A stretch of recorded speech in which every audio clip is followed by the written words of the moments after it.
Hello everyone and welcome back to my true crime channel. I hope you're all well. Today I want to highlight to you guys a lot of the red flags that we saw regarding the past tense references that missing Summer Wells's parents, Don and Candus, said in their very first media interview together.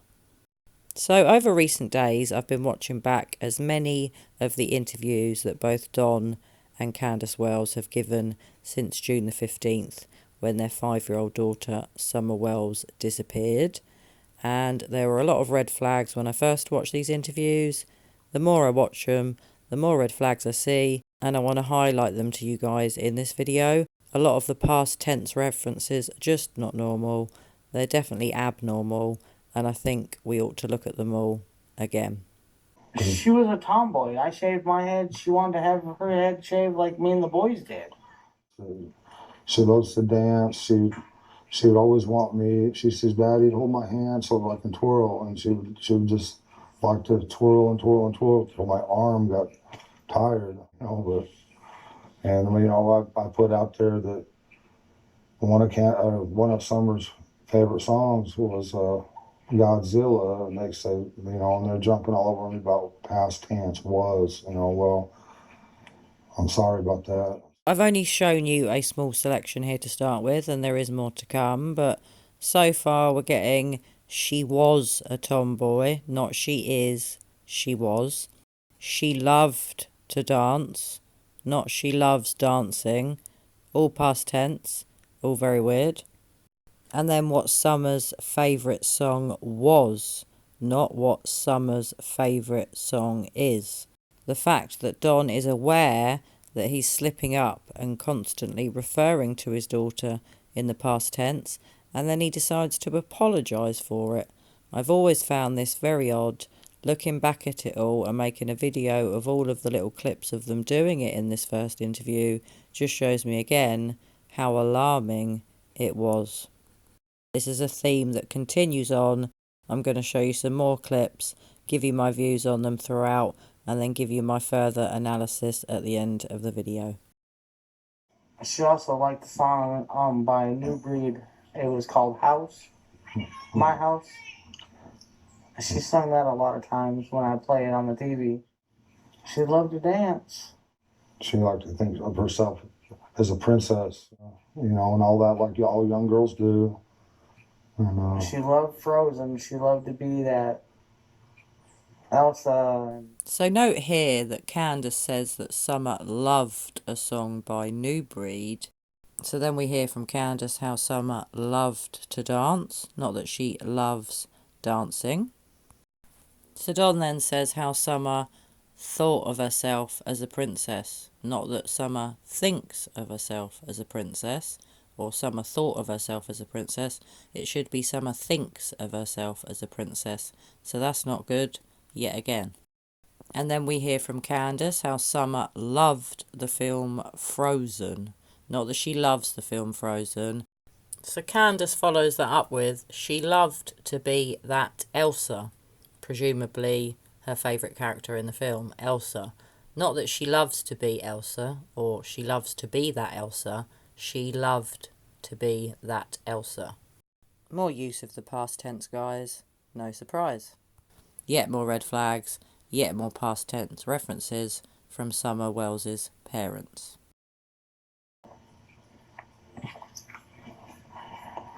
I think she really loved to be in church because she felt a lot of love there, and she loved everybody in that church.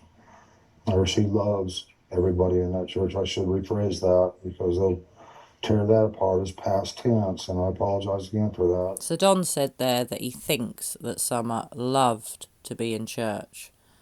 Saying he thinks is a bit unsure and a bit of a weird thing to start the statement with, and that she loved being in church, not that she loves it, it's her favourite thing. Loved, more past tense.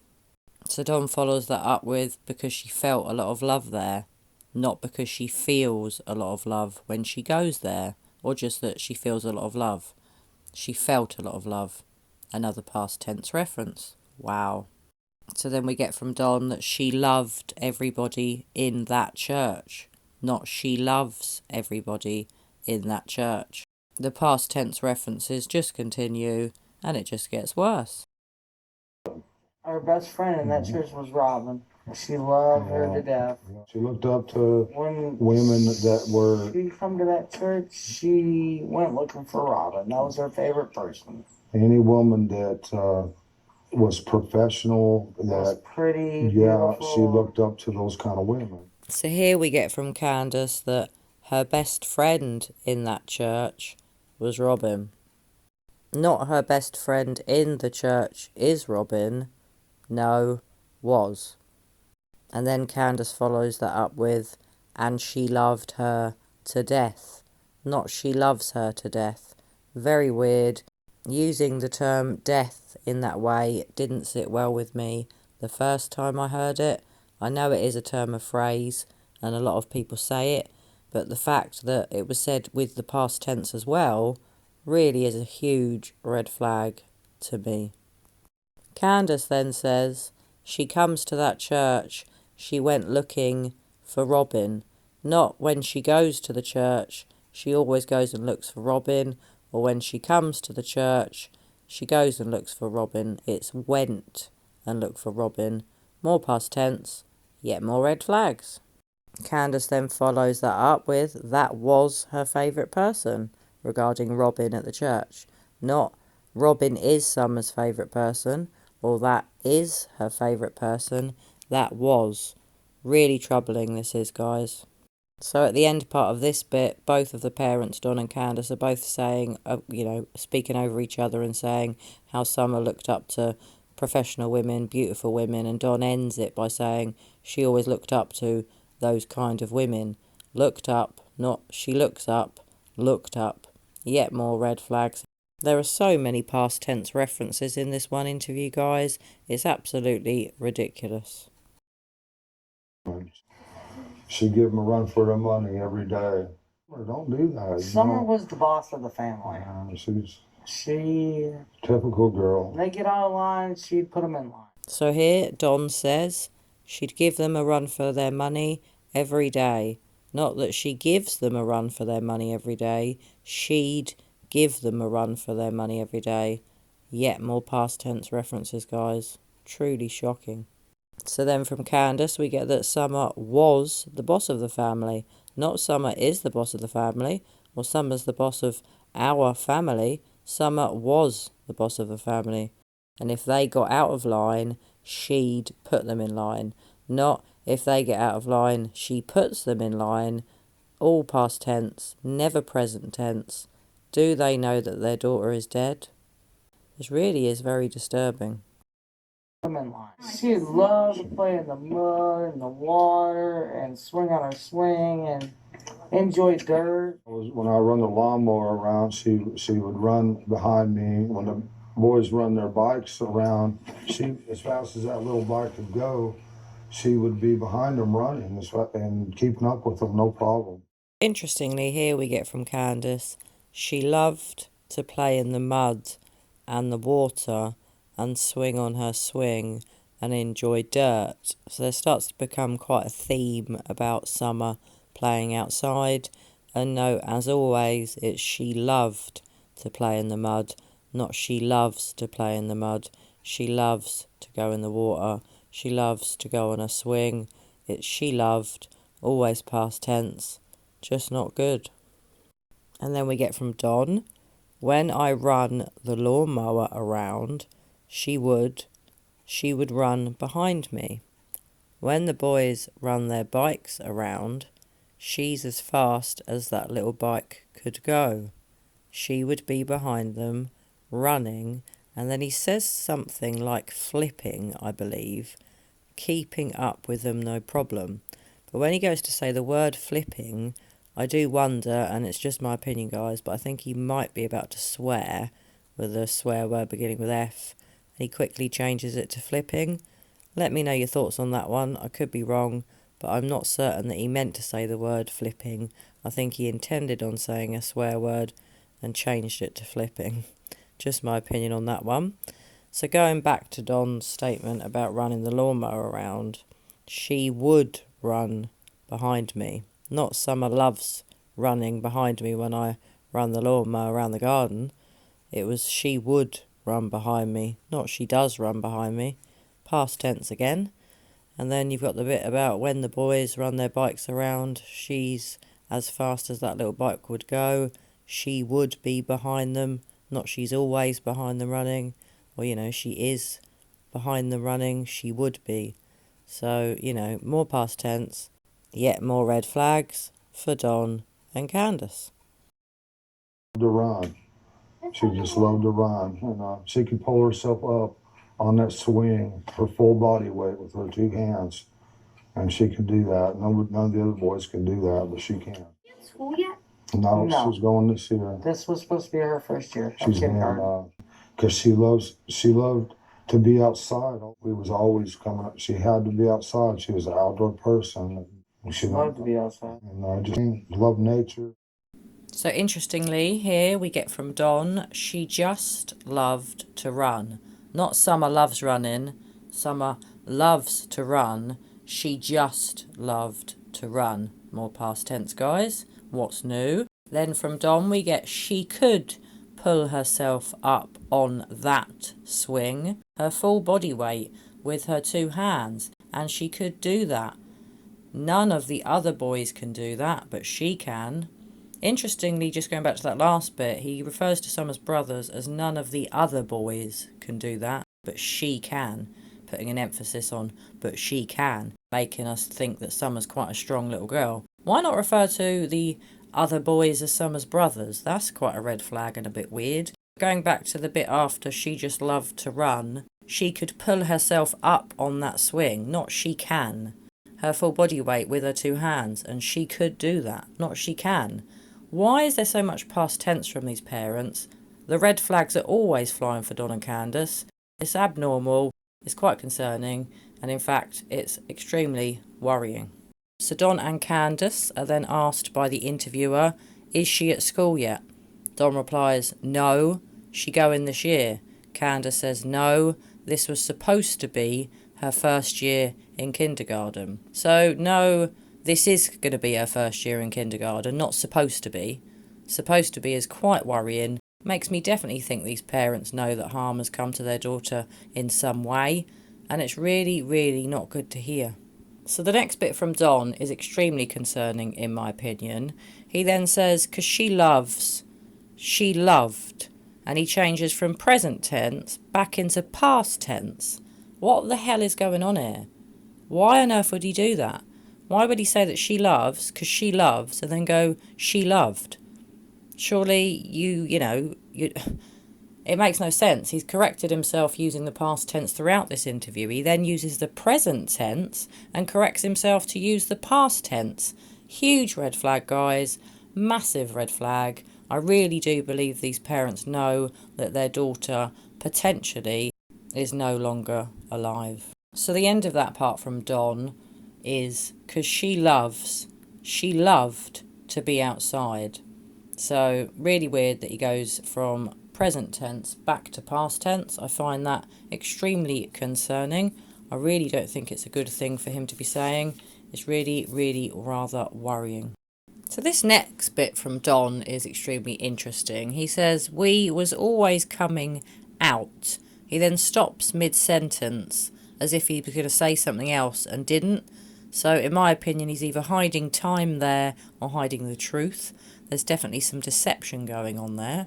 So it was, we was always coming out. She had to be outside. She was an outdoor person. So not she has to be outside. She is an outdoor person. Had and was. More past tense. More red flags. Candus follows that up with, she loved to be outside. So all this outside references do make me wonder if Summer came to harm outside of the property or at the watering hole. I do think the parents still know what happened to her. I do think this is all extremely weird behaviour. Don then follows that up with, she loved nature. So yet again, not Summer loves nature, Summer loved nature. So many past tense references. I don't think I've ever heard this many before in one interview. So just going back through those last words of Don there, that last bit was, So I start thinking in past tense, sorry. He has a deep breath when he says sorry, which is quite noticeable. I'll just show you that again, guys. So I start thinking in past tense, sorry. But I'm trying to keep hope up. I'm trying to keep my prayers up. And I start thinking in past tense, sorry. But I'm trying to keep hope up. I'm trying to keep my prayers up. And so the big deep breath there from Don when he says sorry, and just before that he's talked about the past tense. So many past tense references, guys. But going back to his deep breath, it could be that it's to relieve anxiety that he's feeling. It's highly likely that he wanted to slow down his racing mind and calm himself down. It's highly likely here that Don is trying to stop himself getting too stressed out. So this end bit here from Don is extremely interesting. He starts this sentence or last statement that he gives saying, possibly, you know, I don't want to think she's dead, but it's a possibility. So going back to the first sentence, he says, possibly, you know, I don't. But if you listen really carefully quite a few times, it sounds like he's going to say, I have. And then he changes it to I don't. So that's extremely interesting to note. He changed his mind there. When he says possibly, he shakes his head. And also note that he stutters over I. He says I 3 times. Normally when that happens, it's a sign of anxiety. It doesn't always mean deception or that someone's lying, but it often does. For someone to stutter over the word I is not normal. We all use the pronoun I on a daily basis. We're all extremely well versed in saying I. We should not stutter over it. To me, this shows me that Don Wells was being extremely deceptive in this interview. So Don then continues, I think, well, maybe we'll never see her again, you know. Or, so I start thinking in past tense. Sorry. So going back to the start of that, when he says, I think, well, maybe we'll never see her again, he shrugs at the start of that sentence, which is quite an interesting bit of body language from him. That bit of body language says to me that when Don said that, he was thinking that he wasn't too bothered about what he was saying. The fact that he also says, you know, we'll never see her again, you know, he's trying to convince the interviewer, you know, we're never going to see her again. You shouldn't need to convince, that's really weird. He nods at this point, and if you also note, when he sort of says, so I start thinking in past tense, sorry, he shrugs again around the time he says past tense, and he moves his head across. There's also a nod with the again and you know bit. So if you look at all these bits of body language, the nodding, the shrugging, moving the head across, it's all very abnormal body language for someone that's thinking they're never going to see someone again. Were they aware they were definitely never going to see Summer again? Or was Don aware he was never going to see Summer again and he was trying to make it seem like that was just what he was thinking? Personally, that's my opinion, guys. As early as this very first initial interview that both the parents did, there are major red flags with body language and even bigger red flags, in my opinion, with the weird statements that they give and all of those numerous, in fact I lost count, of all the times that they referred to their daughter Summer in the past tense. Then he says, but I'm trying to keep hope up. I'm trying to keep my prayers open. So interesting that he uses but at, the start of that sentence. It should just be, I'm trying to keep hope up. The but wasn't really needed. Bit weird. And what I found really interesting was Don's body language. He's extremely defensive. Looks like he doesn't want to be there. And over certain things that were discussed, it became very weird when saying that he thinks he's never going to see Summer again. It was extremely weird when he talks about trying to keep his hopes up at the end there. We've got a lot of head nods, head shakes, deep breaths, general signs of tension going on there from Don. I definitely feel the parents have got guilty knowledge. My views have never changed on that. Watching back this interview just reiterates what I've thought from the beginning, that these two parents, Don and Candus, do really know what happened to their 5-year-old daughter, Summer Wells. she could possibly, I don't want to think she's dead, but it's a possibility. I think, well, maybe we won't never see her again, or So I start thinking in past tense, sorry. But I'm trying to keep hope up. I'm trying to keep my prayers up. And So I hope you've all enjoyed my assessment of Summer Wells's parents, Don and Candus, from the very first interview that they gave after their daughter was reported missing. The statements they give are extremely suspect. The constant use of the past tense is not normal. The slightly odd body language on certain subjects. The fact that their body language goes from quite calm and normal to being quite bizarre when speaking about whether Summer is alive or not. All very weird, all a big eye-opener, and to me, it just reiterates, as I said before, the fact that I feel both of these parents have guilty knowledge of what happened to their daughter. There are so many theories out there. Has Summer been sold? Has she passed away due to an accident? Has she passed away due to something more sinister? I know a lot of people now are starting to believe that she was sold. I really hope that's not the case. I hope Summer hasn't come to harm. I hope she hasn't had an accident, as I still believe is the case. I really hope she's going to be found soon, as I know all of you do. So anyway, guys, please share your thoughts and views with me on this first interview. Did you notice this huge level of past tense references, as I did? Did you also spot the slightly bizarre, or if not quite really bizarre, body language, especially from Don? Did it raise red flags for you? It did for me. There are always red flags with these parents. They never seem to end. And as I said in one of my other videos, I don't think there's a red flag big enough in the world for these parents. Well, anyway, guys, I hope you're all well. I hope you're taking care of one another. And as always, I'll be back with you very soon with another true crime video. Bye for now.